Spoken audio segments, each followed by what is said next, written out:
2 weeks later, I took my wife's brand new Suburban. You remember that, man? That did not go over well. And we went into the interior of Mexico, not even knowing where this young child lived.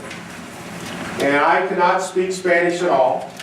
And so the only thing we did was we went to the police station, which was a brilliant move. And little did I know that this particular police officer knew the family. And we backed up to Pam's brand new Suburban, and we unloaded clothes, and we gave this family money. And then I saw all the families surrounding the surrounding area come, and they shared. And then we had the best tortillas I've ever had, cooked on a little tiny grill with a dirt floor. And I got Rotary my heart. But the only way that happened was somebody like a Jim Tote said, you need to get back to Rotary. So again, let's look at retention a little bit and see one of the things. The first thing is identifying well-qualified members. And the question that needs to be asked is, everybody you know should be a Rotarian? Yes or no? No. Then why not? What does it take? What are you looking for? Qualities instead of quantity. Qualities that are? Instead of quantity. Instead of quantity. Quality instead of quantity. So you're looking for quality members versus quantity members, okay? What does that mean by a quality member? What characteristics are you looking for? The ideals of Rotary. The ideals of Rotary. What does that mean? Four-way test. Four-way test. Somebody that has good ethical standards. See, the things that they think they do. The things that you think. Right, okay? Yes, sir. Left-hand-itis. What is that? Oh, this? Yeah, like I did this. Left-hand. Yes, sir. No, you're just waving with your left-hand-itis. Right. You're looking for people that know how to give back, to serve. Right? And let's look at some other things. Introducing prospective members to Rotary by informing them about the RI programs and the club service efforts. I think we miss that, don't you? We don't let them know. There's a lot of people that join Rotary that don't know what they're really joining. Do you agree?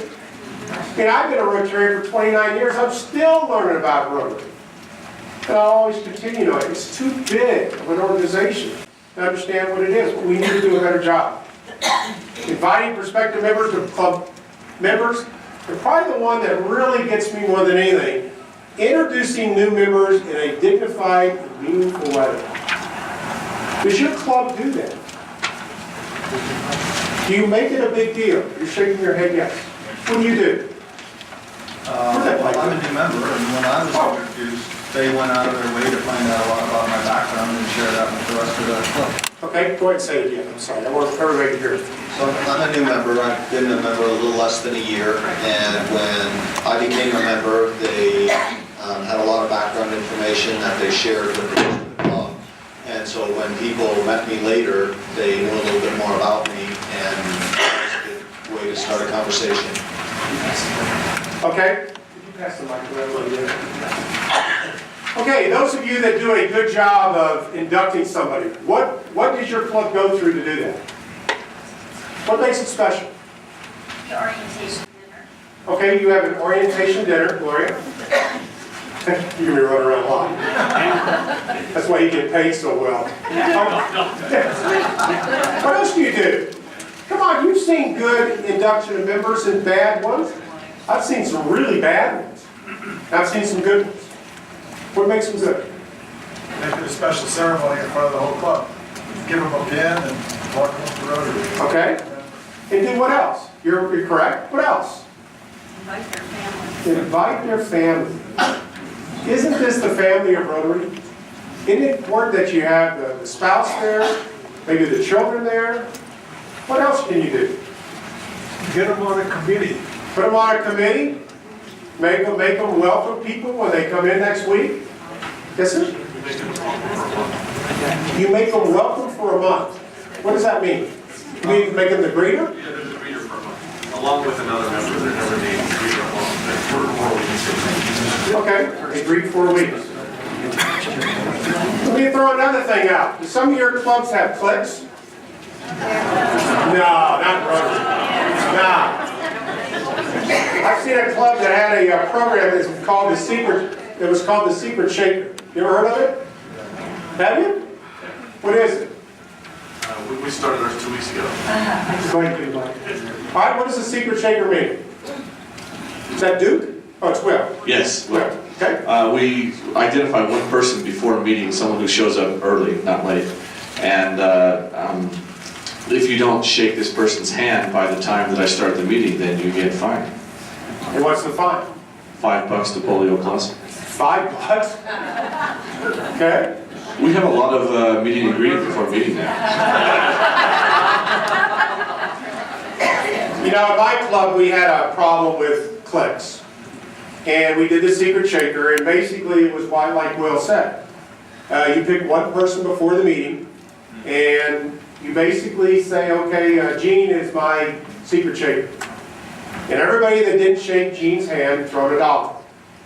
And we went one step further. Then we'd say, okay, Gene, did everybody put in $1 that did not shake your hand? Oh, you got some people that didn't. They didn't follow the four-way test. It's another $1. And Rotarians are cheap. They'll do anything for $1.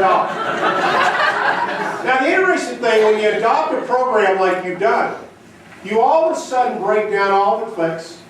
Everybody's greeting everybody. It's amazing some of the things that can happen.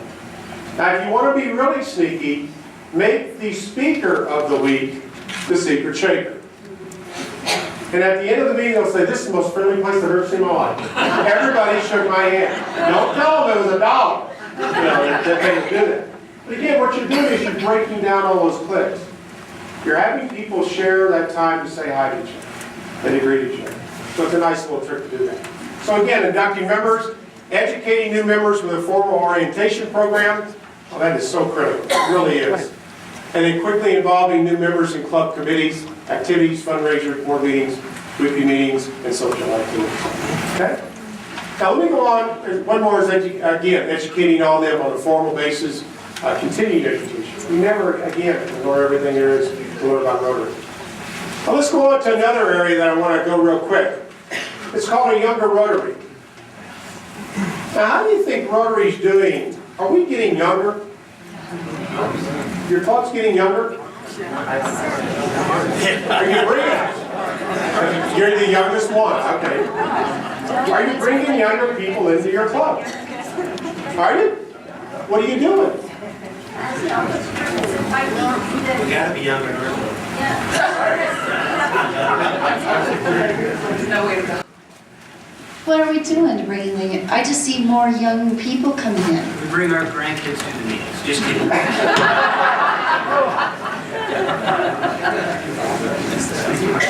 Okay, let me share something with you. Pam and I have a daughter, and our daughter is 27 years old, and she has known Rotary all of her life.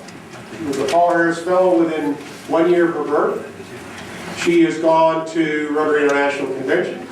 She's gone to Zone Institute. She's gone to district conferences. She's met many of the presidents of Rotary International. She's met directors.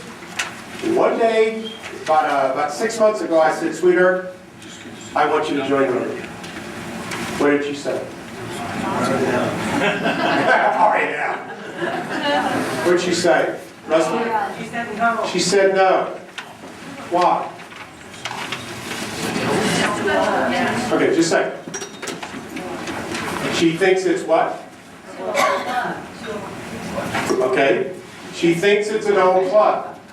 And one of her comments was, Daddy, I don't want to hang around with people like you. That hurts.